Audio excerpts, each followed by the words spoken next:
now has been great. It's over 180, 200 kids almost, so it's special. And to see the kids be able to work hard and come out here and just focus on basketball for a day and be able to take a part of their summer and really get to know one another and have some fun is always special for me. What are the lessons you want to kind of give to them and you hope they take away from this? Really teamwork and then competitiveness.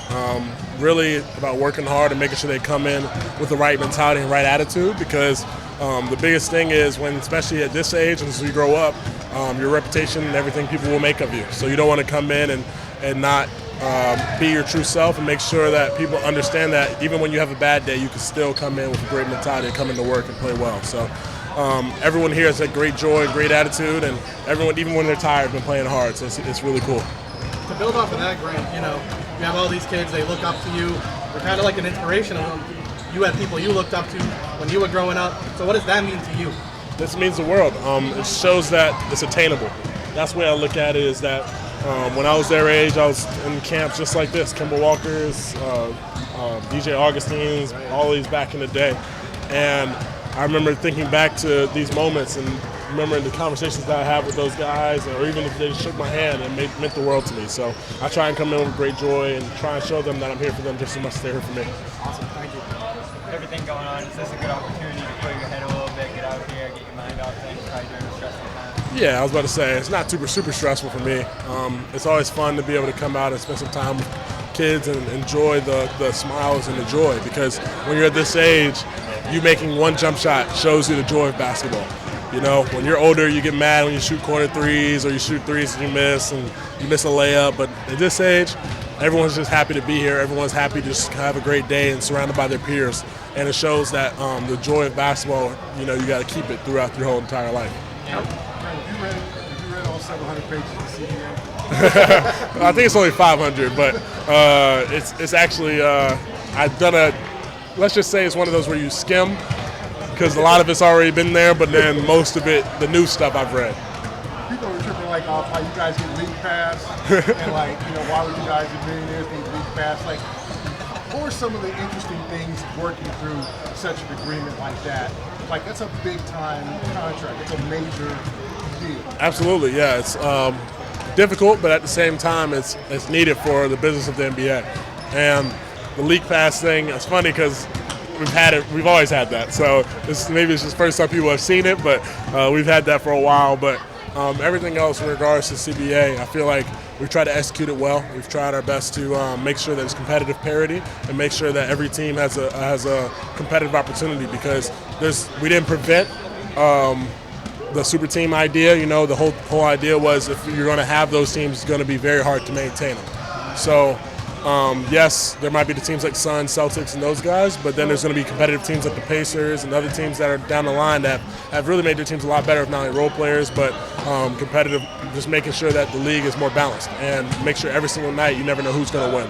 And that's kind of the virtue of the CBA, is that every single night you never know who you're playing against, and in that moment you got to really focus in as if it's a playoff game throughout the entire season. How much do you enjoy taking on that role and doing the business side outside of your role as a basketball player? Oh, it's great. It's a lot of work, but at the same time, it's something that's needed. I feel like if you're in those conversations and you're able to inform and educate players, it means the world, because most times players, we just want to play basketball, but we forget that basketball not only is what we do, but also it's a business and a sport.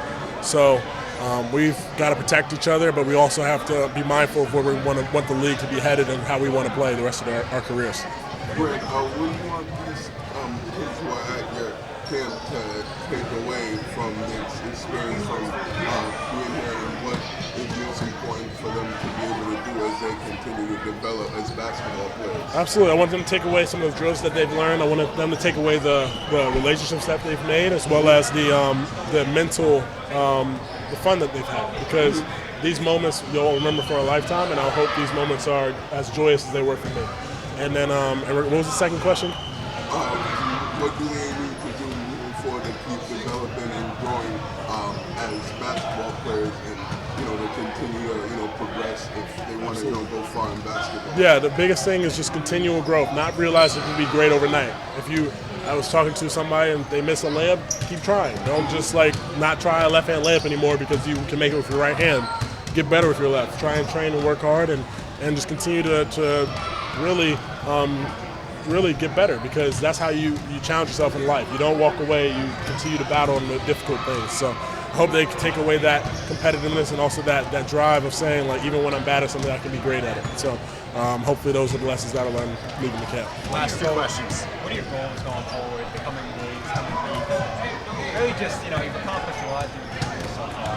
What's important to you going forward? Yeah, for me, it's just a matter of making sure that you're in a great position for the rest of your life, and making sure that you're mindful of your surroundings, mindful of what you're doing, and I'm just super excited for whatever comes of it.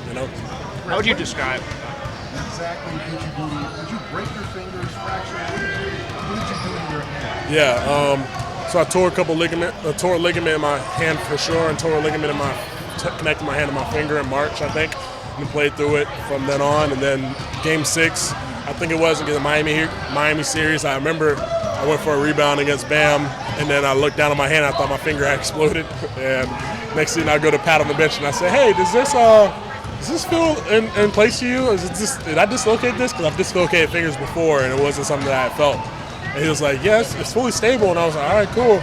And next thing you know, after the season, got MRI and got to get surgery. So it happens. First surgery in my life. So. And just how would you describe the relationship with Boston, and how important is it to maintain that on a long-term basis? Yeah, your goal is to make sure you maintain relationships in your career. No matter what comes of it, no matter what happens, you want to make sure you're leaving a place with a good heart and a good mind, because I feel like I've done my best here. Try my best to be not only a good person but a good teammate, and that's just how you have to carry yourself no matter where you are.